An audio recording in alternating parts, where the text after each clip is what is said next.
Let's have some fun. It's time for Top That Trade. Joining us today, Phil Flynn, a Fox Business Network contributor, and Alan Nuckman, an options trading pro. Here we go, guys, with round number one. Oil's well. U.S. oil production is at a record high.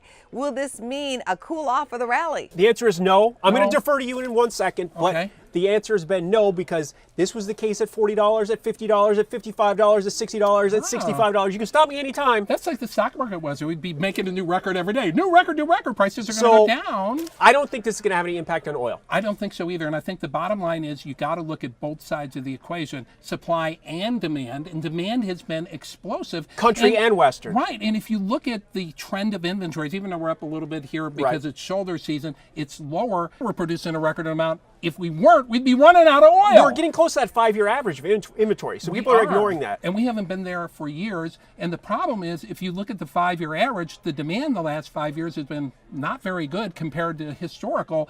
Now, we're going to be above the 5-year average with demand, with supplies at or below the 5-year average. So global demand will sop this up. Now, also, you want to be aware, in my opinion, of that big bounce from 58. That was a nice, healthy move. 58 to $64 very quickly. Right. And so let's see where we are. If we stay above 62 on a weekly basis, I'm very positive we can make a new high once again. Me too, and I like ExxonMobil. Let's slide into round number two. Streak stops. The S&P 500 has ended 11 positive months that were consecutive. What will it take for the rally to resume? The party's over. No, it's not. It's not over? No. You think the S&P's over? No, I don't think it's That's over. one bad month. One bad month out of 9,700 in a row up. Right. We were due for a correction. Yes. We were begging for a correction. Right. We were pleading for a correction. Actually, what happened is the correction of the correction overcorrected. And then we had a correction of that overcorrection. So then now we've seen a little bit of a pullback here recently. But let's put this in perspective. Look at how far we've come. Yeah. Just this week, we were within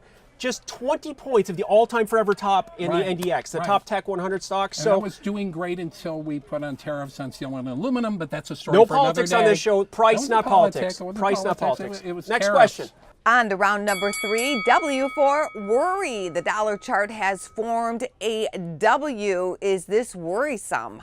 It's not if you're a Cubs fan, because they like W's. W's, They yes, say I have a W W for flag in win. my house. There you go. I don't. I'm a Sox fan. I have an L flag because they used to have two flags. They only fly the W. I remind them I fly the L. That says a lot. But anyways, to get back to the markets, the dollar is a concern here. It's had a little bit of a bounce off this bottom, and that's what's coincided with these assets coming off their highs, off this little recovery. We've seen the stock market come down the last few days, and we've seen oil come down the last few days, and metals come down the last few days because of the dollar strength. Now, the question is that temporary?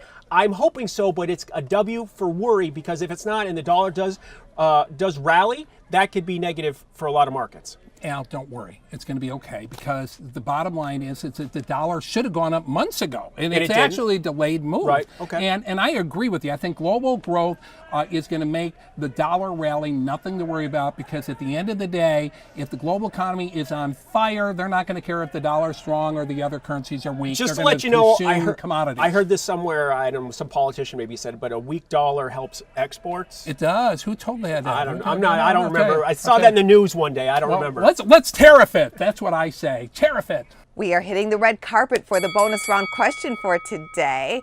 The Oscar statue stands about 13 inches high. So how much does Oscar weigh? It is gold plated. The Oscar weighs 6 pounds. Over.